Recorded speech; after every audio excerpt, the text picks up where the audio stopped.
Welcome, ladies and gentlemen, to the Truth Zone.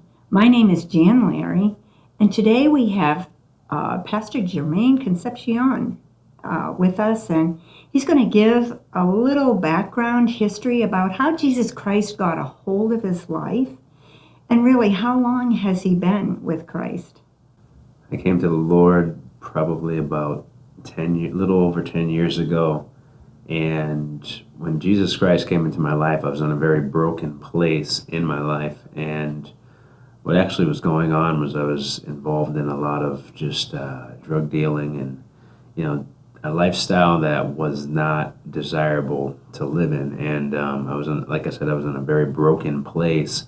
And my friend Spencer had been murdered. And after talking to his mother, she reaffirmed that, Jesus Christ can change my life. And I always knew the story about Christ and what he did on the cross, but I didn't know Christ in a personal way. And it wasn't until I came into a memorial service for my friend Spencer that actually intrigued me and caught my attention. And it was just like God grabbed a hold of my life and he began to change some things. And just what she said, she gave me an ounce of hope where I was hopeless in a point in time in my life after these scenarios and situations. So what ended up transpiring was a change. And so when I seen that, God began to flourish in different areas that, had never flourished in my life. He began to, change my attitudes, change my disposition, caused me to be a member of society as opposed to a menace. And that's what he did. That is really incredible, Jermaine. I mean, it's incredible, actually, how God really meets all of us where we're at in life. But tell us a little bit more. I mean, it wasn't actually just you that was involved with this incredible miracle of salvation. There was actually quite a few of us. Tell us a little bit about what happened through this whole scenario of you giving your life to Christ. Miracle it was. What ended up happening was through coming to Christ, through my best friend's mom telling me that there was that hope. What ended up happening was a move of God transpired. There was about 9 other people who were just like me that came from the same background and were into the same types of things. We were just kids, just causing problems everywhere we went. And they ended up coming to Christ, and a miracle transpired in their lives as well. It was just a big move of God. And what I mean by that is when God changes somebody, he not only just changes your behavior and your character, he changes who you actually are. And who I was to who I am today, there's a major, major difference and a major contrast. If you would have seen where I was 10 years ago and look at where I am today, you would have said that would never happen to a person like me. And that's what God can do with an ounce of hope. And, through that miracle of salvation, where Jesus came into my heart and began to stir up the water and change things, today I am no longer the person who I came in the door and who I was. Well, I can definitely attest to that. As a matter of fact, I heard Pastor Jermaine preach last night, and oh my goodness, I think all of heaven shook upstairs. But anyway, Jermaine, tell us, it's kind of amazing. God gave you a beautiful wife, and you have wonderful children. And tell us, right now, the blessing of God in your life, what he's done, how he's just turned everything around for you. You're pastoring now. Tell us about all that. And coming to the Lord, I would have never considered where I am today and having a family and being married. It was in, a very short time, really, in about 3.5 years, God began to pick up the pieces and put them back together. And, again, today I'm not the same person who I was. And today I'm actually pastoring a church, raising a family, working job, and, just going straight where I need to be going. In other words, I was headed down the wrong road, and it took a lot of help from a lot of people. Some folks from Victory Chapel embraced me and opened their arms to me and helped me and began to encourage me, and that's was well needed, because I never had that growing up. I never had, that type of encouraging structure per se. There was people that knew what God can do and gave it a chance to invest in my life, and I wouldn't be where I am today if there wasn't that investment. I'm forever grateful and will be forever grateful for the rest of my life. And, looking back after 10 years of, just service to God and living for God, I can honestly say that, if it weren't for the people in the church, I probably wouldn't be where I am today. And that's what God can do. And that's what he does, is he uses people's lives to begin to influence you, to help you, to guide you, give you words of encouragement, especially when they're needed. What this world needs is a word of encouragement, a word of God, delivered to their lives, and that will deliver your soul. And that's what serving God is all about, and coming to Christ is all about, is coming into a personal relationship with him. And I learned how to have a relationship with God through people. That is really awesome, Pastor Jermaine. It was great. You actually said that when you came to the church that, the people embraced you and helped you. And, it's amazing how that saying is, what goes around comes around. And his preaching last night was so awesome. If any of you out there would like to get a copy of this, you can contact Victory Chapel. I mean, it's just incredible how he was preaching last night on, just doing a work for Christ, and let us not fall asleep in our walk with Christ. And I just want to thank you for that, Jermaine. That touched my heart so much. And I also, would like if you would give your address in case anybody's out in Rhode Island and they want to actually come and hear your preaching, that you give us the contact information. So, if there's anybody out there that needs help, that they can contact you. The church is actually located on Charles Street, North Providence, 987 Charles Street. And come visit us, enjoy the Lord with us. We'll be happy to have you come.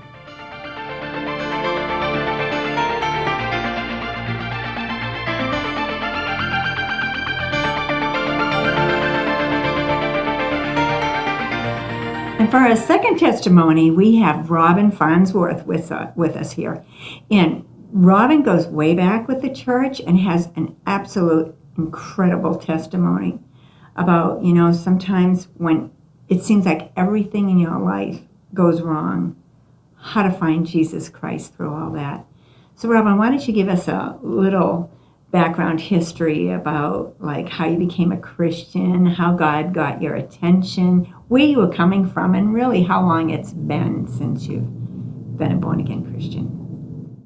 My story goes back about 25 years, actually. Next month was when I gave my heart to Jesus. And the time preceding that, I went through years of really being hurt and lost.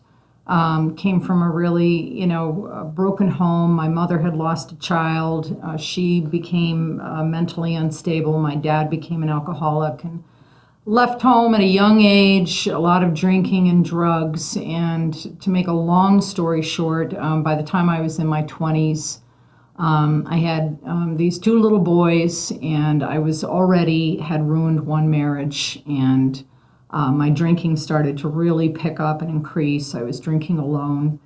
And I really had sort of an encounter with God where I really felt him moving on my life to quit the drinking. And it was really kind of miraculous that I was able to put that down.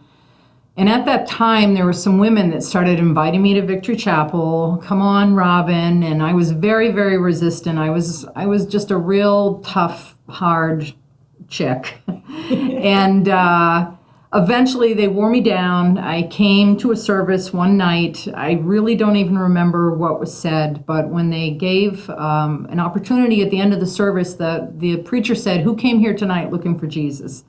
And my hand went right up because I knew that that's what I was looking for. I had spent my whole life looking into all these crazy things, New Age, Zen, witchcraft, all these just astrology, And nothing panned out. And when he said that, I knew that's why I was there. So at his insistence, I went down to the altar and just prayed a simple prayer, asking God to forgive me, which was easy to do. I knew I was a sinner. I had no problem recognizing that. And when I got up from that altar, I was such a changed person. I mean, it was almost frightening to me. I remember driving home that night and everything looking different. And I knew that God had really transformed me and done a work in my heart. I knew I was forever changed. That's really amazing, Robin. And God is amazing to actually reach out to us where we're at in life. It's the one thing about God that is always a mystery and always amazing, that he is able to do this for us. So then you became a Christian, Robin, and you know, a lot of times people say, wow, the Christian life is just so awesome. No problems. I just continue on in grace, mercy, and blessing. But down the road, actually something very tragic happened to your life. And why don't you tell us about that, Robin? Well, thankfully, I had been serving God for about 14 years. It was in the year of 2002. And actually, I really did feel blessed. I had met an awesome man of God, had gotten married. My older son, Spencer, had given his life to the Lord, and everything seemed to be going well. And that year, I was working as a nurse in the emergency room when they actually brought my son Spencer in. He had been stabbed, and we worked on him for about 15 minutes, and he was pronounced dead. He died coming to the rescue of a friend who was being attacked. And I can't really even begin to explain, you know, what that feels like. I was actually the one who identified him in the ER. And needless to say, your world just really comes crashing down around you, and you know that there's nothing in your life that's ever going to be the same. So Robin, this is amazingly traumatic, and I am sure that the biggest question in your mind was, why? Why, God, did this happen to me?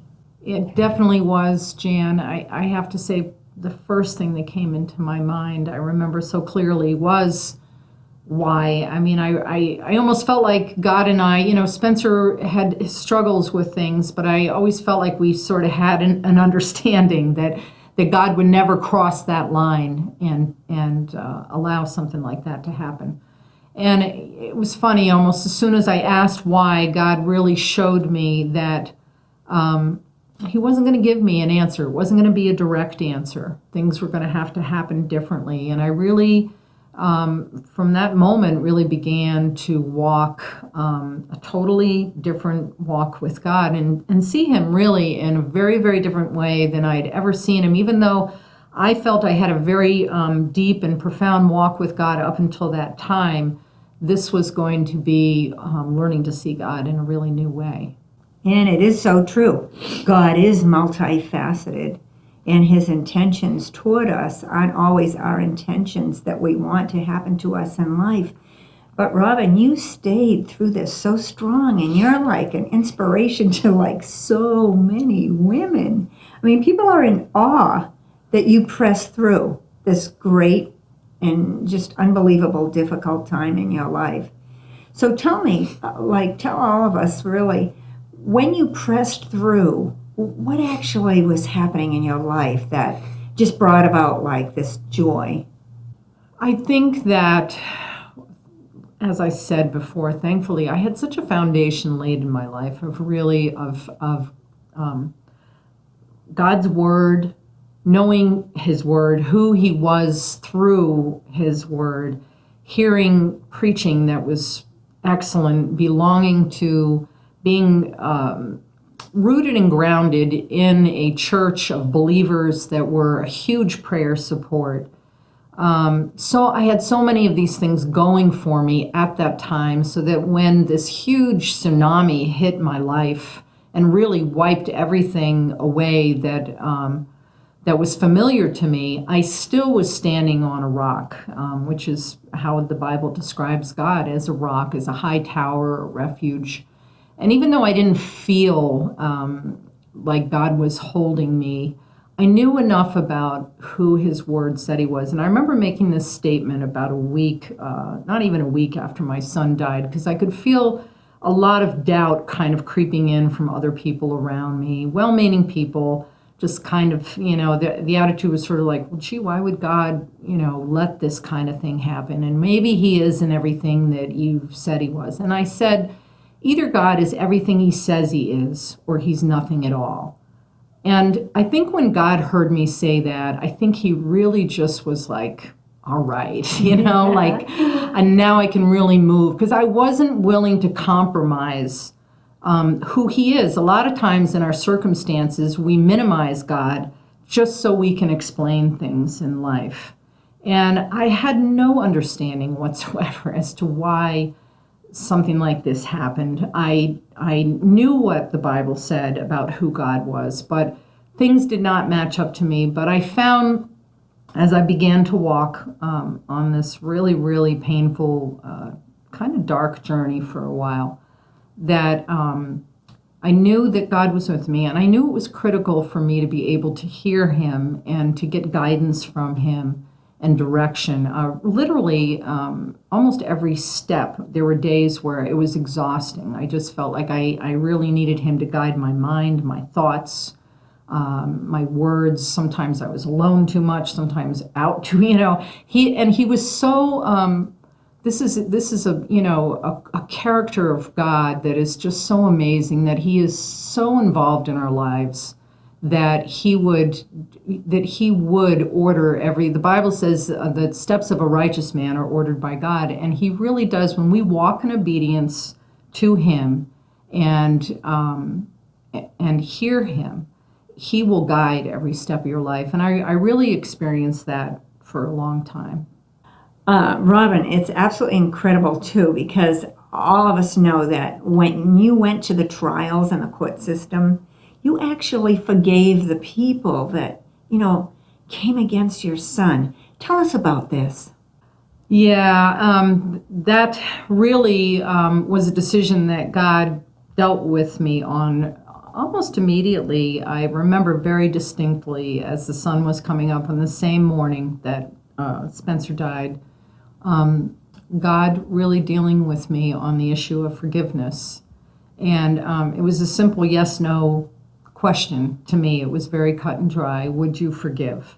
I knew very little about the circumstances. A policeman had come up to me in the ER and had said that my son had been a hero, that he had died trying to save someone's life. And other than that, I really didn't know who was involved or anything. But I said to God that morning, I said, yes, I will forgive. And, saying that simple decision really set a tone throughout my family, my marriage, my children, my church, the community.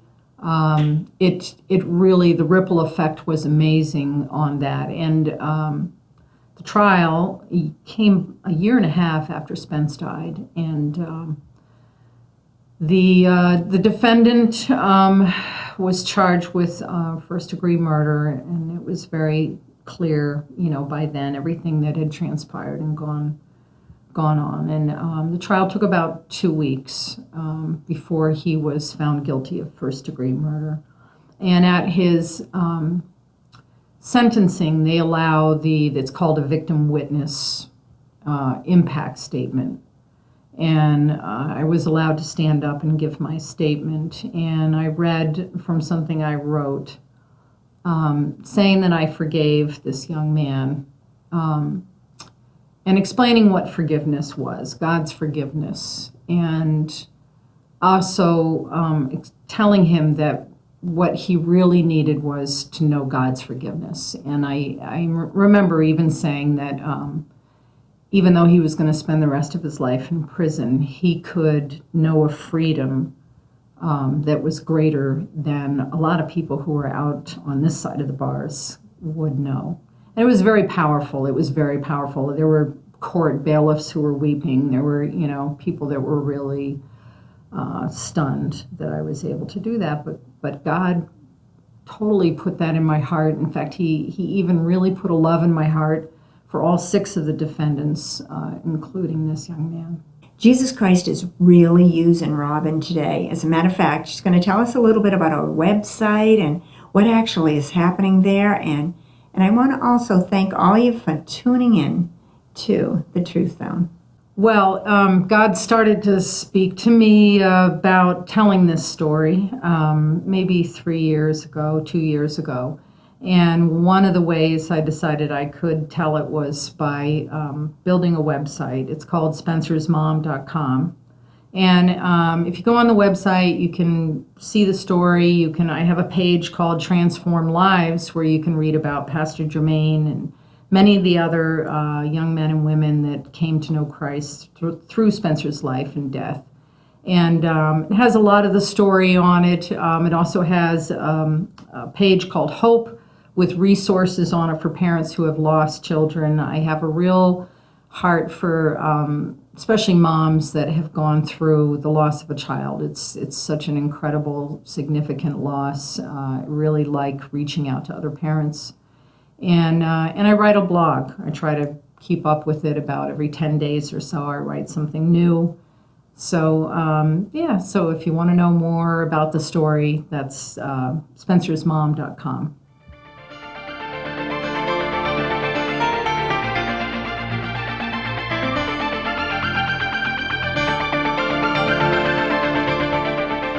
And folks, for our last guest, we have Pastor Tom Connors from Billerica, Massachusetts. But actually, Pastor Tom has roots here as well. And I just wanted to ask you, Pastor Tom, why don't you tell us a little bit about how Jesus Christ got your attention? And, how many years have you really known him? Well, Jan, I've been saved for about 28 years. And at 16 years old, I ran away from home, grew up in an alcoholic family. And it was a middle-class family. Mom and Dad loved me and my sister. But because of the alcohol, I was pretty embittered and angry. So I ran away at 16, thinking that running away I could take care of myself and have a better life. And so I ran around for a couple years, partying, doing a number of different things, getting in trouble. So I continued to run, and so I ran into the Air Force, wound up spending a number of years in the Air Force, still empty, still running from myself, basically, is what I was doing, because I really didn't have any answers for life and wanted more out of life. But just because of the anger, bitterness, and all that was in my life, I just really couldn't find any solutions. And so while I was in the service, somebody started telling me about Jesus. And they began to witness to me, telling me that Christ loved me, had an answer for my life. And I just didn't believe it. I just said, I don't need Jesus. And so I get out of the service and return to the Cape, and for the next 2 years just spent most of my time partying. Cocaine was a big part of my life at that time. I was working in a family business, ultimately stealing from my parents in the business. Again, continue to run. And finally, God got hold of my life, and I was in a place, heard the gospel ministered, and said yes to Christ. And again, that was 28 years ago, and my life hasn't been the same since. Wow, that is just amazing. How Jesus Christ can come to us no matter where we are in life and just, bring us into his fold. Now, tell us a little bit about what was happening in your life during the time that Jesus touched you. We know what the background you came out of, but actually, what did he do for you? What was the difference in your feelings, and what did he bring you into that was just so incredible? Well, on the surface, on the outside, it looked like I had it all together, Jan, and it was the inside that was just really confused and messed up. I had a place in New York City where I was staying there after I got out of the Air Force. I had a girlfriend. We had some money. We were partying quite heavily. But again, every time I put my head on the pillow, I kept saying to myself, there has to be something more to life than just this.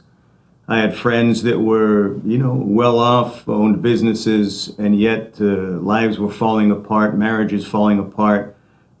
Friends of mine wind up going to jail, and it seemed like we're all, if not saying it aloud, inside, we're all thinking the same thing. There's got to be something more to life than just this.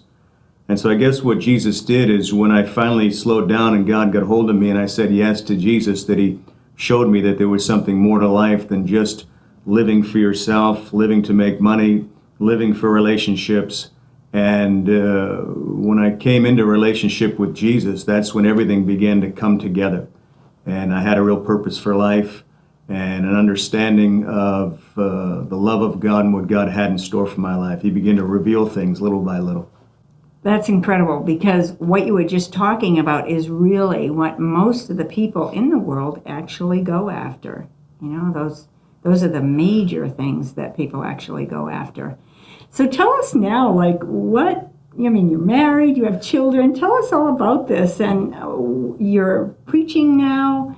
We want you to give your address of where you're preaching in Billerica, and just, give us a heads up of what's happening now, Pastor Tom, in your life.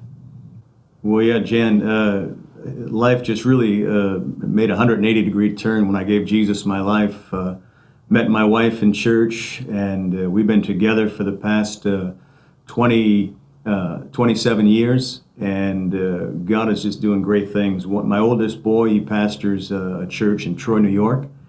My wife and I are in Billerica, Massachusetts. We started the church there about 5 years ago, and God's been building the church, and the church is doing very, very well. And so it's just been exciting to see what God's doing in that area. We feel it's a great area to be in, great potential, very close to New Hampshire, just minutes from downtown Boston, and believing God to do great things there. It's actually 265 Boston Road in Billerica is the location of the church. And so it's just been quite a ride since I said yes to Jesus those many years ago, and it just gets better and better. Well, thank you so much, Pastor Tom, for just coming and sharing your testimony. And we want to thank all of you out there for tuning in, and please tune in again to the Truth Zone.